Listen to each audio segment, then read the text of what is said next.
পূর্ব ঘোষণা অনুযায়ী সোমবার ২০ জুলাই মাধ্যমিক স্কুল সার্টিফিকেট, এসএসসি ও সমমানের পরীক্ষার ফলাফল প্রকাশিত হচ্ছে না। শনিবার ১৮ জুলাই গণমাধ্যমকে এই তথ্য নিশ্চিত করেছে বাংলাদেশ আন্তঃশিক্ষা বোর্ড সমন্বয় কমিটির সভাপতি ও ঢাকা শিক্ষা বোর্ডের চেয়ারম্যান অধ্যাপক সৈয়দ আখতারুজ্জামান।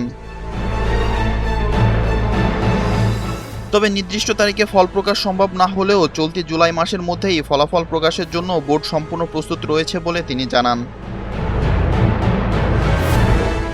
এর আগে ৮ জুন সচিবালয়ে এক সংবাদ সম্মেলনে শিক্ষামন্ত্রী আনাওমা এহসানুল হক মিলন ঘোষণা করেছিলেন ২০২৬ সালের এসএসসি ও সমমানের পরীক্ষার ফলাফল আগামী ২০ জুলাই প্রকাশ করা হবে।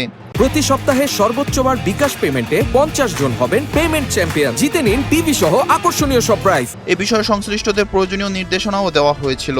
তবে ব্যবহারিক পরীক্ষার সময়সীমা ও অন্যান্য প্রক্রিয়াকরণের কারণে এই তড়িঘড়ি সিদ্ধান্ত পরিবর্তন করা হয়েছে বলে শিক্ষা বোর্ড সূত্রে জানা গিয়েছে।